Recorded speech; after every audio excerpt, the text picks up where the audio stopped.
Welcome again, everybody, to Kannaway Champions and to our special Olympic Gold Champions Month. We have Amy Van Dyken, a champion not only in the pool, but in how she has handled being paralyzed for 6.5 years and come back. And now, just last year, was able to qualify as the second fittest wheelchair CrossFit athlete on the planet.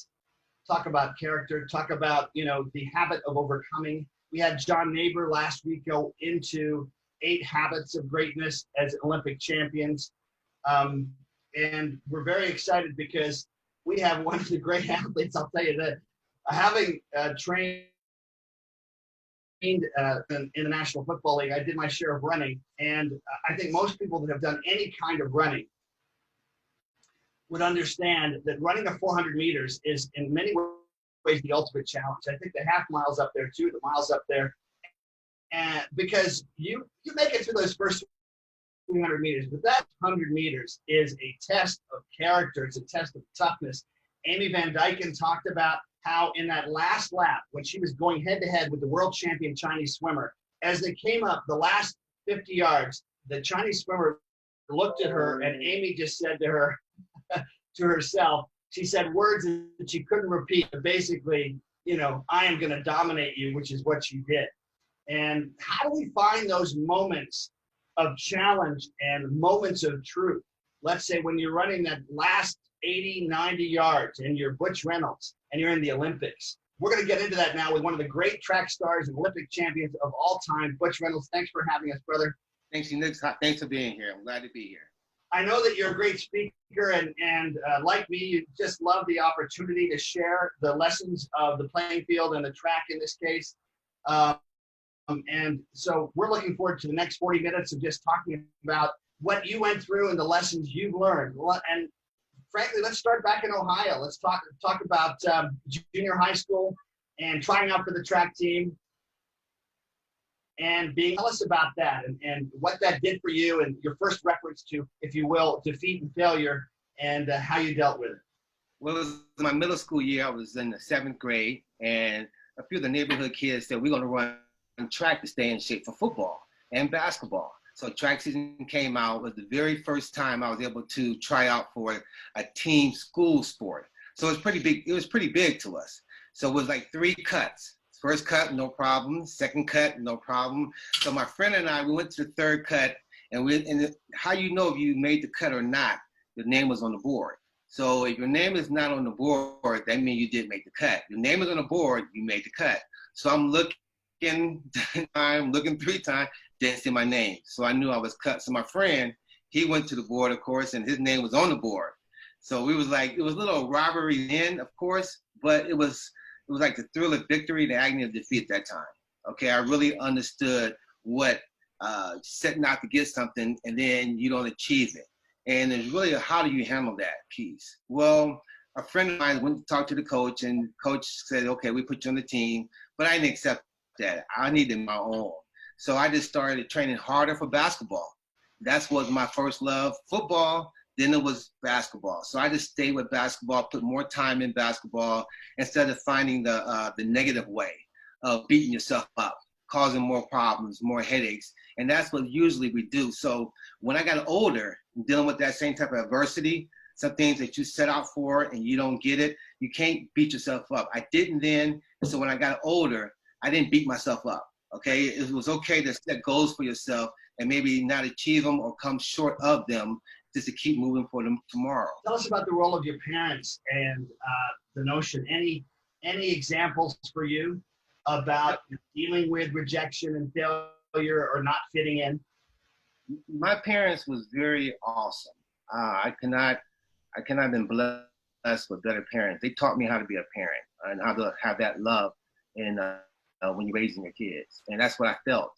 I was very blessed in that avenue. I have both mom and dad. Was very important at the time as well, growing up. And I see how important it is as I got older, having both parents, and some of my friends not having both parents.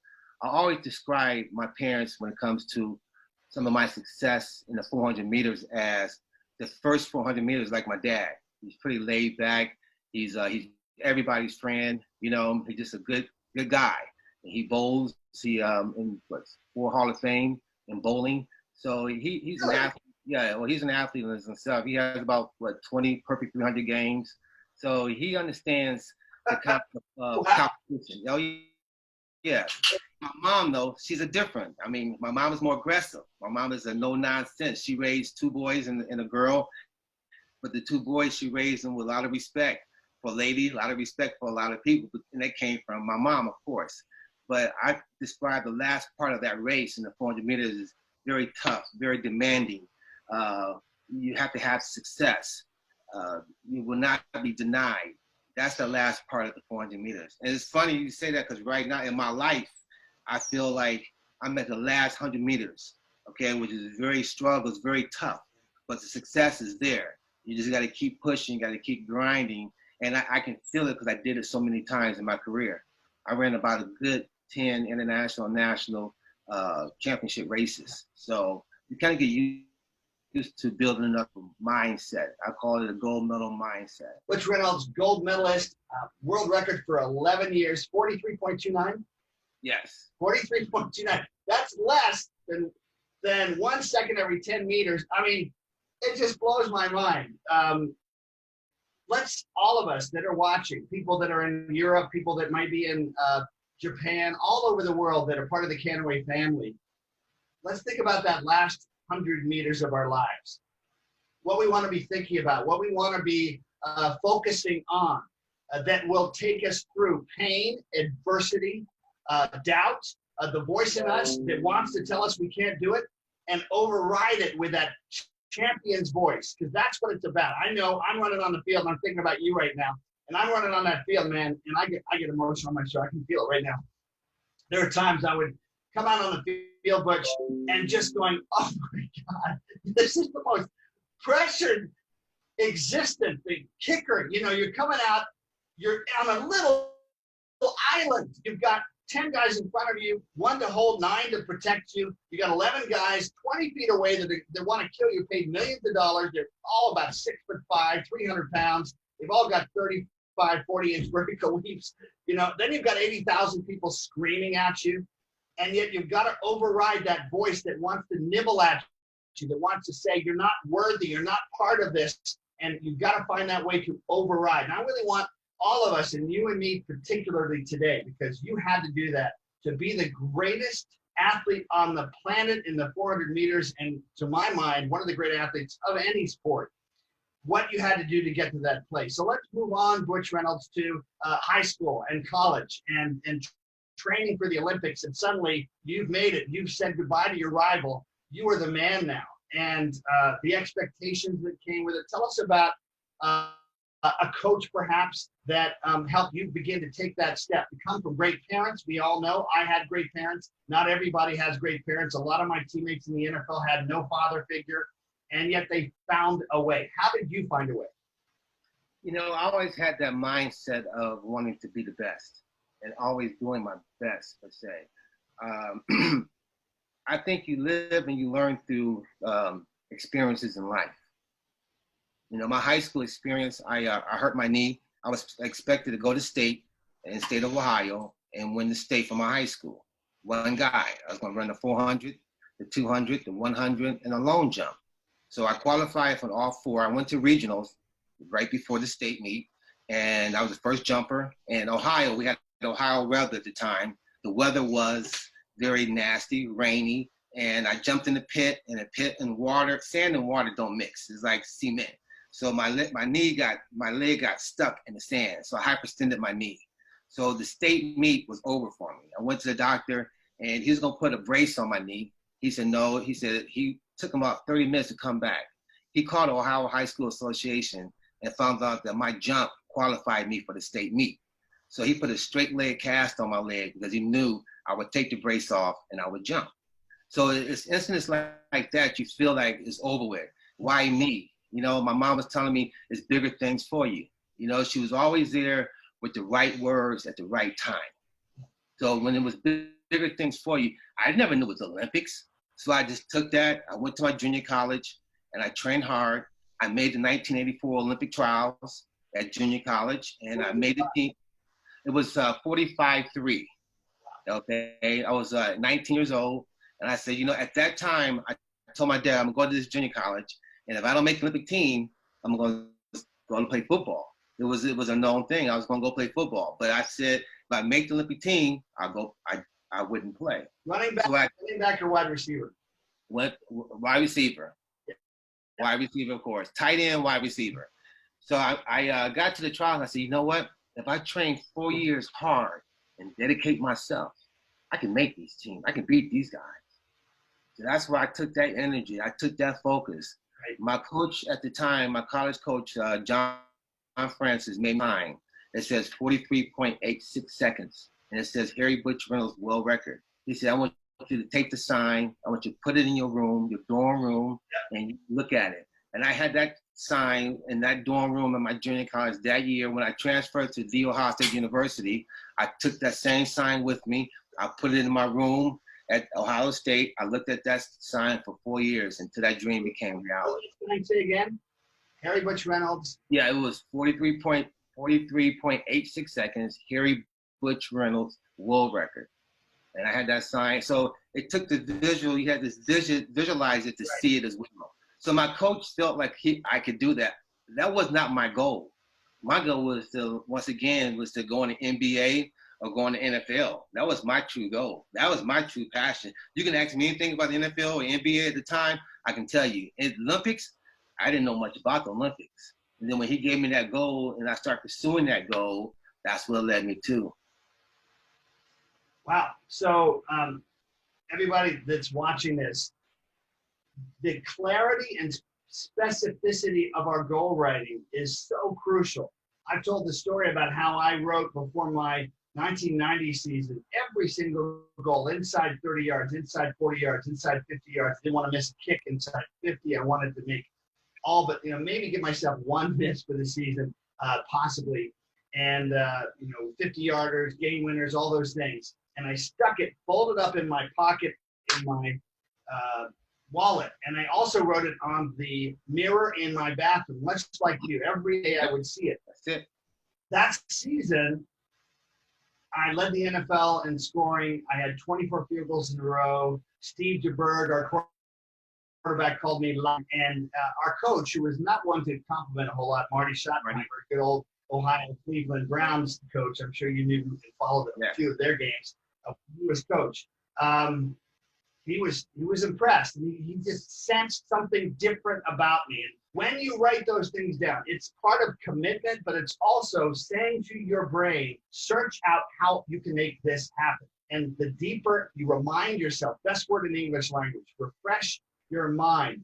It begins to penetrate and carve into your consciousness, not only consciously, but subconsciously, your intuitive strength to keep searching. How am I going to do this? And then you feel like it's your own birthday party in the games. It's like, I'm to be. I'm not an imposter. Mm-hmm. And one of the goals of my show is to make sure you don't feel like an imposter. You feel like it's your game. It's your birthday party. Butch, when did you feel that it was your birthday party? It was meant for you, that you deserved to be there. Do you remember a crucial time at a track meet, at the Olympics perhaps, where you felt, I put in the work, the hay's in the barn, it's my time? Good question, but I tell you, every time I step on the track, I feel it was my time. Yeah. I feel I was here to dominate.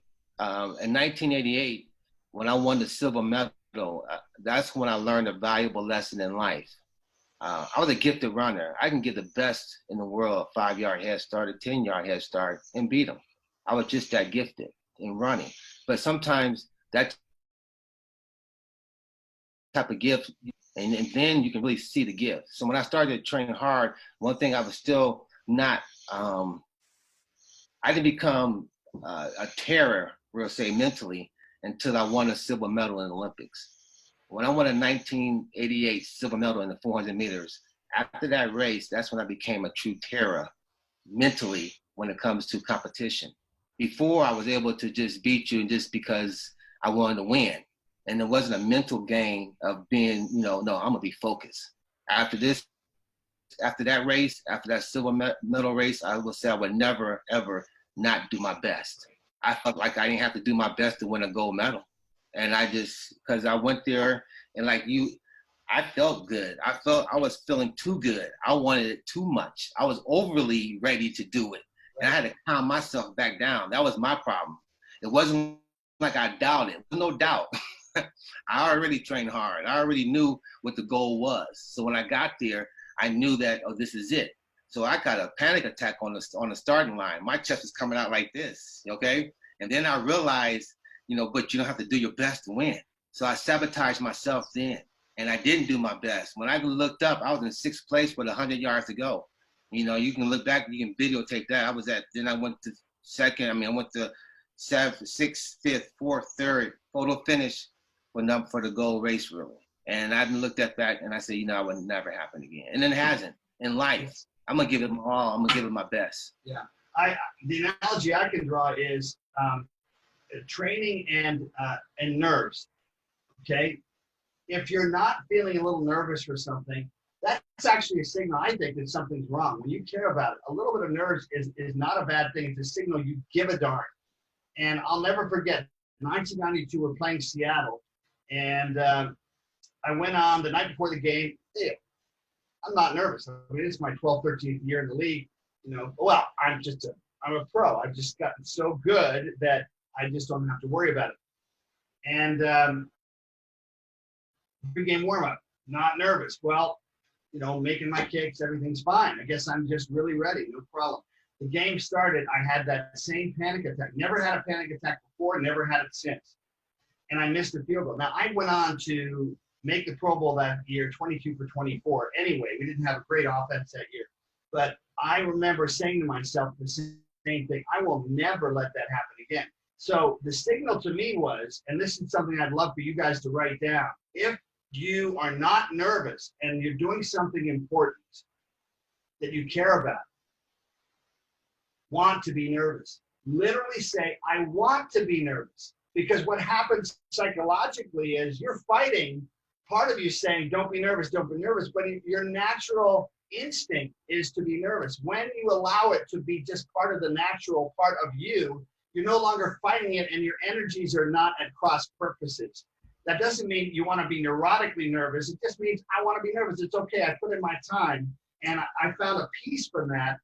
But I only learned it by disappointing myself. And even though no one should say a silver medal is a bad thing, John Neighbor talked about how proud he was because it was the best he had ever done. And he celebrated with good reason. But in the United States, we tend to, think silver medal is just about a mile behind gold medal. Well, don't do that to yourself, but at the same time, conquer any fear by preparation and by allowing yourself to say it's okay to be nervous. So let's move on, because that was a big lesson for me. I'm guessing you were probably in the low 44s in 88?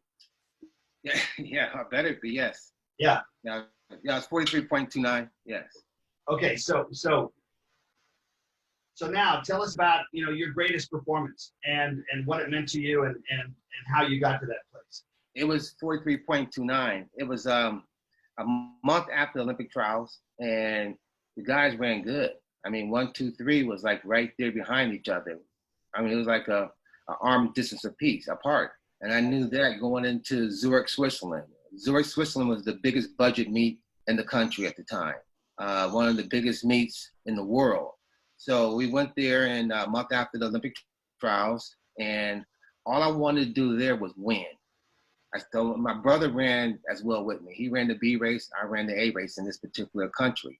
And he came off the track, he said, Butch, it is fast. He said, this is the fastest track you ever been on, right? I'm like, okay, cool. Okay. So I get ready, and remember, all I wanted to do was win the race. So in front of me was Innocent Ebenike from Nigeria. He was in lane 6, right? And he took off, before we got to the backstretch, he was past lane 8. I was like, I'm running. All this is going through my head. I'm like, oh my God, this guy gonna run. He's gonna run out. So we get to the 200-meter mark, he didn't run out yet. We got to 250 mark, he didn't run out yet.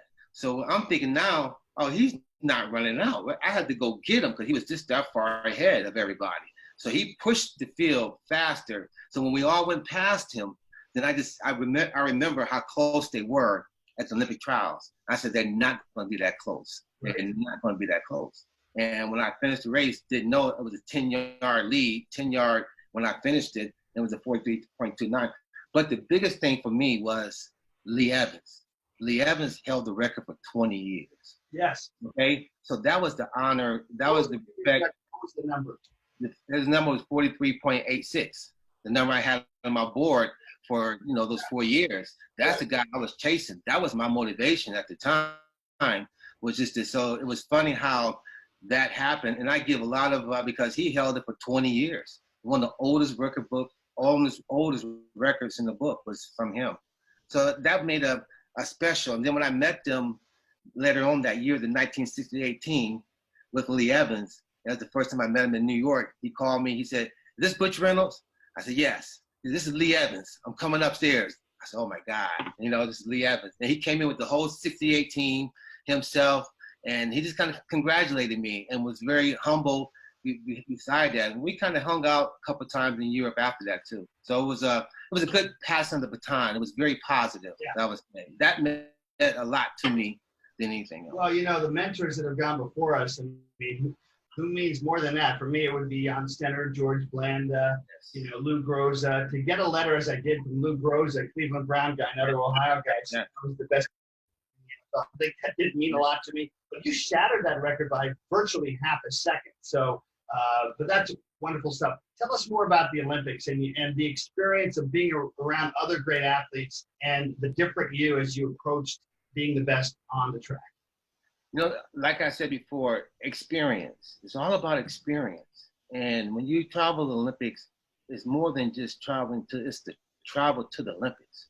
It's all the countries, it's the presidents you meet, it's the dignitaries, the princes that you meet, it's the different countries that I met. It's all those experiences. Then when you get to the Olympics, I mean, that's one of the biggest athletic events in the world, the oldest athletic events in the world. So when you think about all the history behind that, and you got to take part in something that very few people have the opportunity to do, it makes it even more sweeter. And as you get older, you realize the true dedication, the true mindset, and how it changed your life. Because see, I'm not afraid of taking chances per se. I'm not moving forward. I'm not afraid of being an entrepreneur. Sometimes that's a fear of people to move on their own or to be an entrepreneur, because it's a little more stress for some. Some is a part of life. For me, it's a part of life. For me somebody stole my Olympic medals, and my daughter said, "Dad, are you mad?" I said, "Yeah, I'm mad." Believe me, I'm mad. But it's a sense of I understand. It's not the end of life. So I'm not gonna go there. She didn't see me go there like, wait a minute, if I lost my medals, I would have went there. I said, but it's material things. So it kind of helped her learn, oh man, that's right. I mean, now something happened to you, yeah, I would go there, but not my medals. Yes, I do miss them. I have this now to show you when it comes to my medals now, which is my 10 life lessons at the same time. Yeah. Well, I want to get into those 10 life lessons in a second. John Neighbor had a great saying. Sometimes I think whether it's that poster to put on with the 43.86 that just you branded in your consciousness. For John Neighbor was the coach, they said, no pain, no Spain, when it was going to be in Barcelona. And so many athletes today, and I really want to be real about this. When I talk to kids, and I know you do it a lot as well, I tell them what's missing in today's athletes, including the pros. So many, they don't know how to pay the price, and they don't know how to focus when they're tired and there's something about having paid the price. For me, it was getting cut by 8 teams, 3 of them twice, 11 rejections. It's not my Lee Evans, was Jan Stenner. Most people thought, who is this nobody? He has no chance. But what was going through my being was, I've paid the price. I've known the pain. I've known the pain a lot. I am ready, and I have to be better than this guy who's the legend, who went on to be the first pure kicker in the NFL Hall of Fame. I have to be better than him every day. I think about what you said about I'm never going to allow myself to be in the position to lose by a nose. I'm never going to allow that again. I think about the Kansas City Royals losing to the my Kansas City Royals, by the way, I have a disclaimer, but they're losing to the San Francisco Giants with a tying runner on third base game, ninth inning. And what went through their minds the next year was, we will never allow ourselves to be in that position again. And they won the World Series. I think about the Kansas City Chiefs losing on a 3-inch offside penalty against one of their linebackers when they intercepted afterwards, and that allowed the Patriots to go into overtime and go to the Super Bowl. And the same thing, the entire team said, we will never allow ourselves to have that feeling of having it taken away from us. So I love that, because all of us have to dig deep enough, take risks enough to feel that pain that will leverage, if we allow it to, us to get to a new place. So I want to talk about that pain, because you asked me, I asked you, and you asked me to ask this question, which is, now he runs at 43.29. And now who is this guy? Did he use steroids? Lance Armstrong, what a tragedy, what a sad story. Performance-enhancing drugs throughout pro sports. I was tested. The NFL started doing testing in 1987.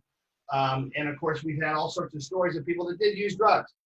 Absolutely. Tell us about that, because that had to be very painful. And yet at the same time, since you just mentioned how you handled the loss of your medals, how did you handle that and come through as a victor? Well, like I said before, I think life prepares us knowingly or unknowingly, things that adversity. In 1987, I lost my son. He came early. I held him, and my college girlfriend held him for 5 hours, and he passed away. So that was a tragedy there. That was enough to say, enough is enough. I'm tired. I'm not going to run this season. I'm just going to stay here and just be very supportive. I was very supportive, but I went to a track meet, indoor national championship for Division I, a day and a half later. Okay. And when I left, I took third place indoors. When I came off that track, I walked back to the, and I was just crying. Okay, just couldn't take the opportunity. So that was challenging. Then 1987, I ran the Jesse Owens track meet in May. That happened in March. In May, I ran the Jesse Owens track meet, and I set a world record then, 44.09, the fastest on sea level. So at that time, you training, you feel you can you can do it.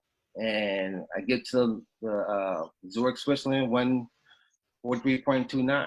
Now, I never thought that people thought that I used drugs. It never entered my mind. I was as green can be, what people assume or what people thought. I thought the whole world was just so proud of Butch Reynolds, because my people around me were so proud. So I thought the whole world, why would they have any other reason but to be proud, or to be happy? Then a coach I went to, Brooks Johnson, another coach. I only had three coaches. Brooks was my coach. I have to get this in. Brooks was my junior high coach in high school. He was coaching Sports International at St. Albans School. Yes. And Lacey O'Neill, you remember her name? Yes.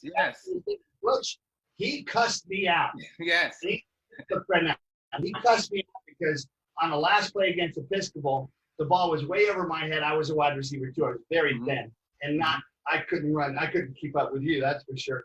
And he thought I'd given up early.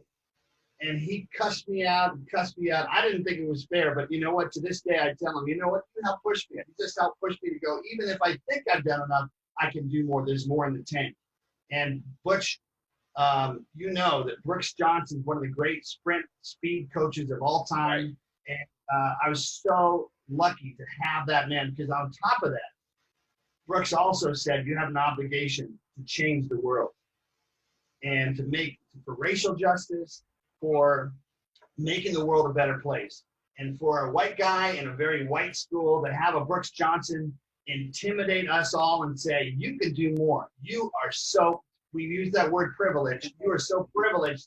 Do something with it. Yep. And at the age of, I don't know what he is now, mid-80s, I think, 90. at least. 90. Yeah. He still looks pretty damn good. Yes.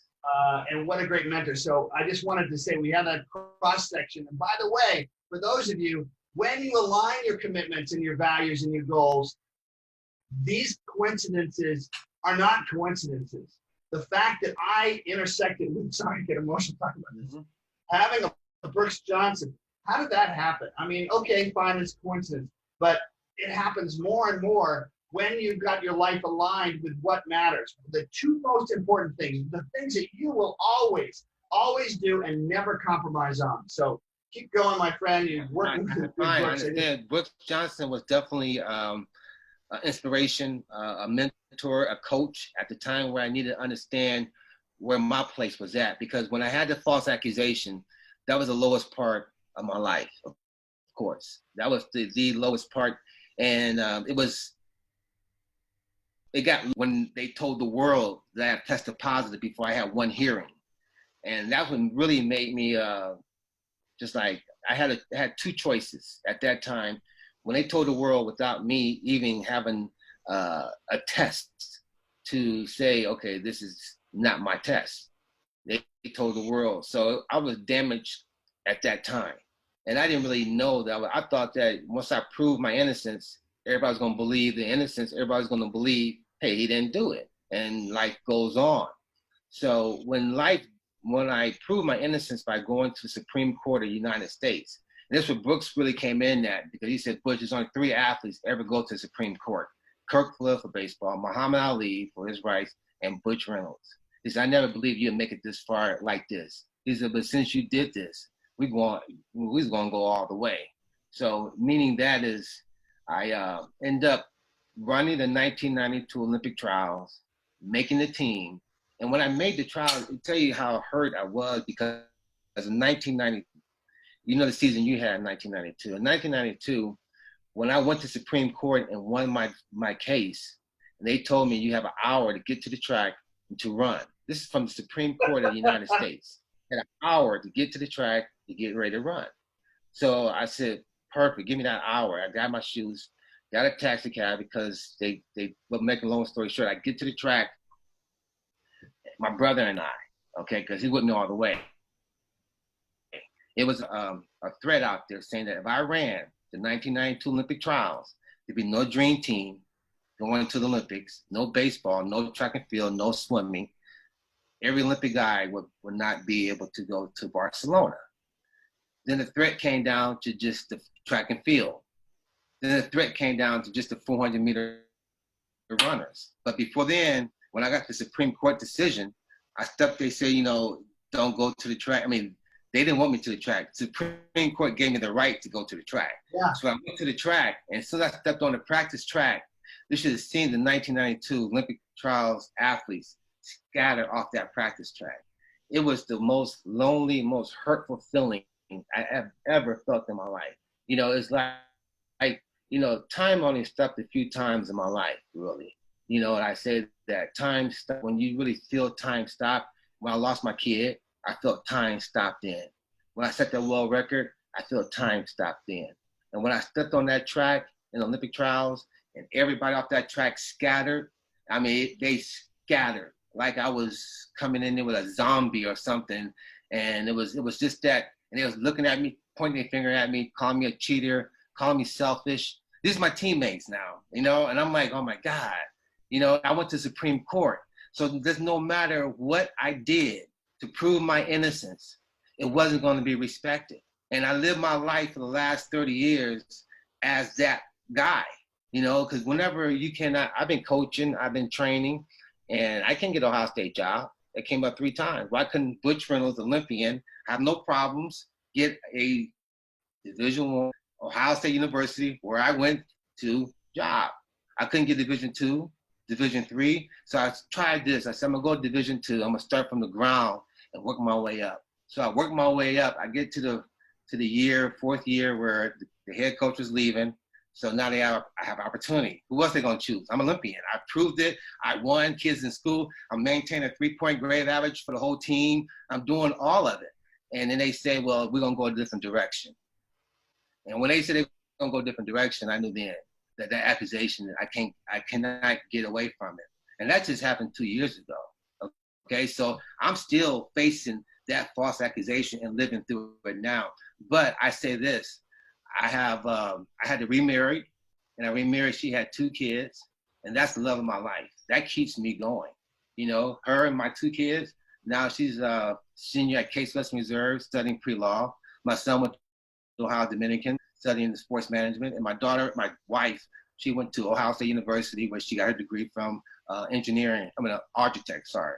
So I feel very blessed to be able to touch so many people's lives through all this adversity that I still have to go through. I work hard every day. I train every day. I train anybody all day long. I train Monday through Sunday. No problem. No question. I still have panic attacks. 2 days a week, you must believe I'm gonna have a panic attack. That's been 20 years. It's a normal now. So you got to live with that peace. It's gonna come a time where I have more peace, I feel. And who knows, it might come when it's time for me to leave this earth.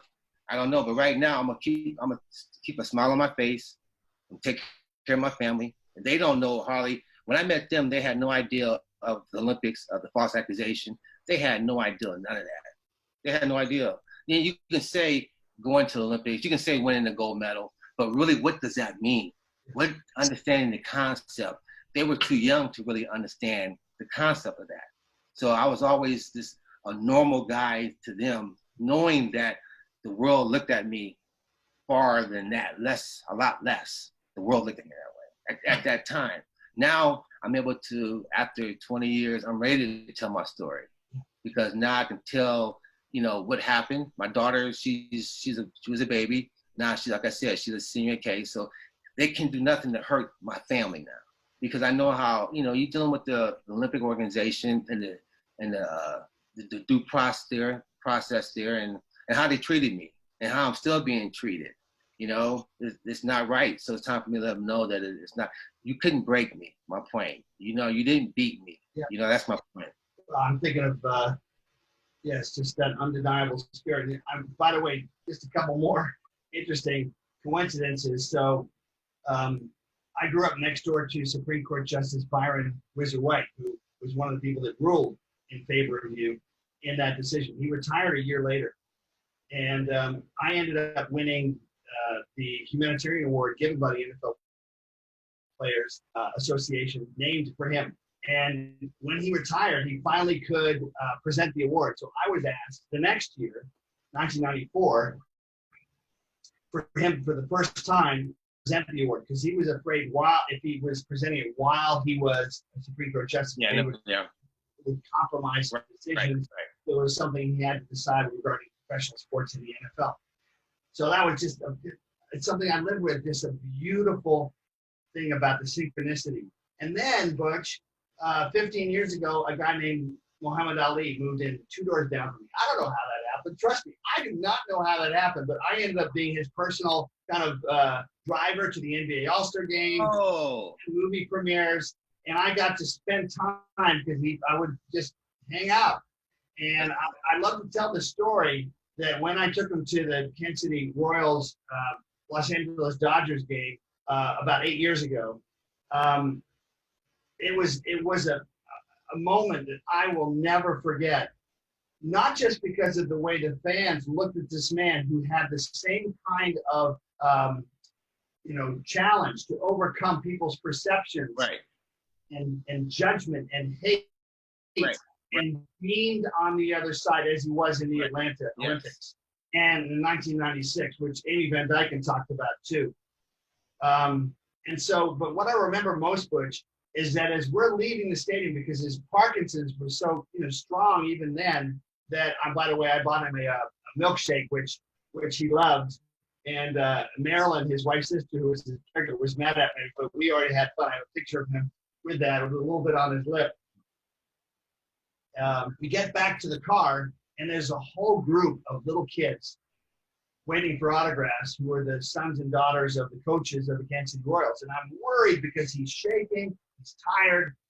when he got there, Butch, Stop shaking. he stopped shaking, and this loving, angelic power came over him. And I have all these pictures of these kids sitting on his lap, and you can tell how much he truly loved them. And the fact, I mean, how do you measure being able to literally stop Parkinson's in its tracks because you love people and because your purpose is so and clear to you that this is why you're here on this planet? So I just share those two things with you because once again, I think that there are people that come into our lives like a Brooks Johnson, like a Muhammad Ali. I mean, I didn't deserve to be his friend. I just didn't. You have Muhammad Ali. That's awesome. You know, and to see the caliber of human being that emerged through the Parkinson's, you know, and you've had to emerge through this judgment, and yet, you know, we believe you. We believe in you. We're honored to have you as one of our Kannaway champions. You are a champion. And by the way, I will say this about CBD. It absolutely helps. And I look forward to you taking this and noticing that change to give you some peace too, because you have a lot of work to do, my friend, with children during a very tough time to find the champions in them. Are there some, you know, things you'd like to talk about? I would think the Care for Kids Foundation would be a great story. Can you share a little bit about that? You know, I always had a dream when I retired from the sport was to help kids. I mean, that was when I had $27.3 million on the judgment on the table, you know, my attorneys asked me at the time, you know, like, what's your plans? What you want to do? And I said, well, I want to work with kids. They looked at me like, we got $27 million on the table. You want to work with kids? You know, but that was a true, honest answer. You know, of course, they came with production company, et cetera, et cetera. So the mindset was there, but my mindset was still these kids like it is right now. So when I retired, of course, I spent $1.2 million in legal bills going all the way to the Supreme Court. I mean, I fought them for 2-3 years strong every day. I had an attorney with me 24/7 at one time when I ran. I couldn't go nowhere without a legal document saying that I'm allowed to run. I got this injunction. I got this preliminary injunction. I couldn't run the track without some type of paper, you know? So that's the life I had to live. That's the cards I was dealt. I was fine. But I take those experiences and I realize what our young inner city kids are up against. When I say inner city kids, I'm talking about white and black kids that need more guidance, need more help. Yeah. So my after-school program is designed right now for the state of Ohio to show the numbers, because it's all about numbers, all about how you reaching these kids. How are you showing these kids are achieving goals? Result. Well, when I retired, that's what I did, and you couldn't track them like I would like to track now. But tracking my kids back in 2001 when I first retired and I started this process, I have kids as doctors, lawyers, flying M6 flying jets. I have kids all over the country doing remarkable things that came to me for a goal of being an athlete. You know, I take your goal to be an athlete, but I'm gonna show you in the process of you have the goal to be an athlete, you shoot for that moon. If you miss, you'll be among the stars. You'll be the best accountant, the best attorney, the best doctor in the country. And that's the mindset that you want these kids to have. So no matter what you achieve, just keep that positive mindset. So I have the 5 starting blocks. I have goal, I have team, I have transition, I have conflict resolution, and last but not least is attitude. And I call those my 5 starting blocks. If I get every kid, I feel in this city, and of course it comes with a long list of opportunities and worksheets and just things to build them up, and the goal. Understand the goal. Understand what a team is. A team is just not your best friend. A team is your parents. A team is your doctor. A team is your pastor, your preacher, whoever spiritual advisor you might have. That's a part of your team. Understand who your team is. Who's going to help you get to the next level. Our friends sometimes are not going to help us get to the next level. Okay? Some friends will. You might get LeBron James. He got his friends to get to the next level. But that's one of what? A billion? You know, that's like that in that inner city neighborhood that have those opportunities. They don't have many friends like that in that inner city, you know, mindset. So my goal is to get in there and to change that, and I can change it. But, you know, that's why I'm doing the, you know, GoFund, all kinds of different things to show the need for that. You know,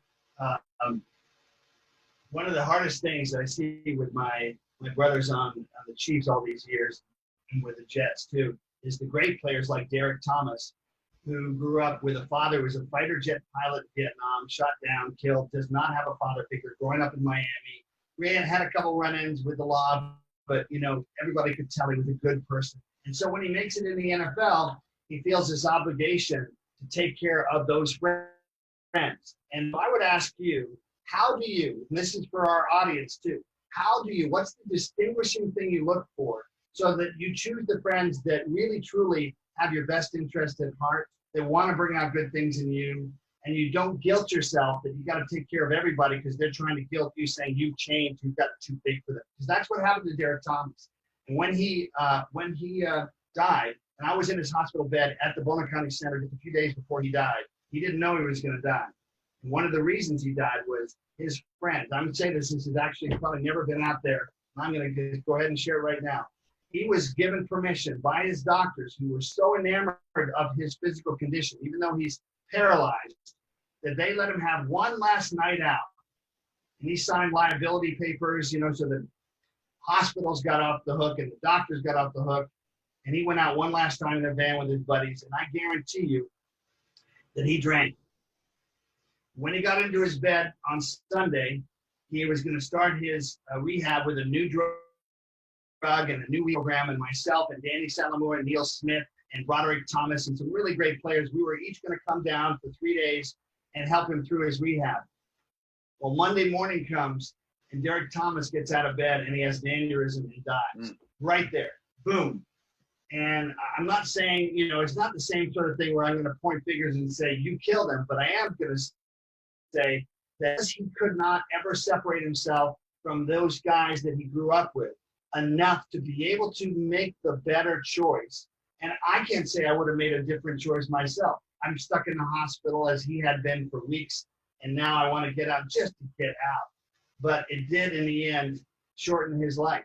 And so what is the thing that you would say to everybody out there? How do you surround yourself with the right people? And just as important or more, how do you not remain close and allow people that are not good for you to get too close to you so you are denied your great purpose in life and your great destiny? It's hard for me because I'm always want to help people, okay? I always, so I'm a softie because I want to help people, okay? But the reality is this. You have to make transitions in life, okay?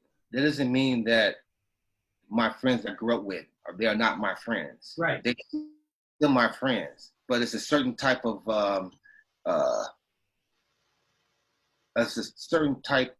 where I'm living, what I'm doing. It's a little different. Okay, I can still go back to Akron right now, Akron, Ohio, and see my friends and be right along with them. Like it's nothing, like nothing changed. Right. Okay, like nothing's changed. Butch ain't, they cannot say that I changed because it's not about you. You have to change first of all. When they say you changed, yes, I did change. Yes, I did. That's the whole ideal. Yes, you do. You cannot deny that you're not changing. So when they say you changed, they're gonna say it to you first, and that's fine. I told my wife the same thing. I said your friend's gonna say you changed, but don't worry about it. Just let it go. Just let it just go by, and it'll get better. But if you fight that change, if you fight that with them, then you put more damage and more stress on that friendship.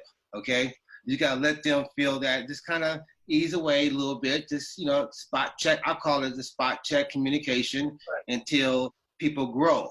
And then when people grow, the jealousy, the envy, yes, it's not as, because nobody's going to tell you I'm jealous of you. Okay, they're not going to tell you that piece. That's the last thing they do. But hurt people do what? Hurt people hurt people. They're hurting. They see your success, so they're hurting. So they want to hurt you in the process unconsciously. Okay, I'm not going to say it's a malice or it's an intent. Okay, but it is a hurt, and they want to bring you down. Unfortunately, if they could. Okay. Now, once again, some want to push you up. Some of my friends, when they see me coming, when I come home to check things out, they go the other way. They avoid me. Why? Because they know that they're doing bad. So they don't want to come around me. I'm like, no, I don't want to come around here because I know you was doing good, but what I was doing, I didn't want you around me. You know, and I said, I respect that. You have to respect, that's friends, okay? That's not the friends gonna take you out and get you drunk per se, when you know you should be in there resting and you should be doing the right things. Right. That's the friendship that I'm talking about there. My friends, I know their heart. It's all about that heart. It's all about at the end. Now, there could be some jealousy there. There's be some envy there. That's a part, you know, that's part of life, you know? My brother and I, we like this, but we're very, very, very competitive at times too, you know, but we love each other, so. Beautiful stuff. Well, everybody, this guy's a pretty inspiring human being.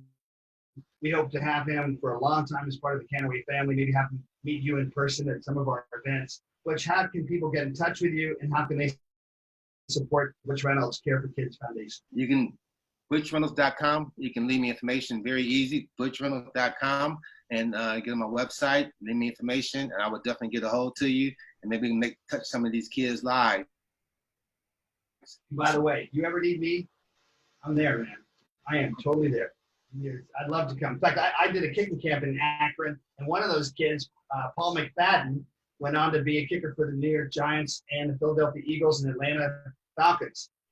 You know, so that's the legacy, man. That's the legacy. That's the fulfillment that lasts for a lifetime. Thank you, brother. Thank you for your persistence and your character. The highest level of persistence, to persist through other people's judgment, because you and your core, your purpose, God's unique gifts in you will always transcend that. So thank you so much. I just like to end this with always saying, for Kannaway Champions, it's not the spotlight on you, it's the brightness of the light within you. And Butch Reynolds, you have a big light inside you. Thank you. Amen. Appreciate it. Thank you. Appreciate it.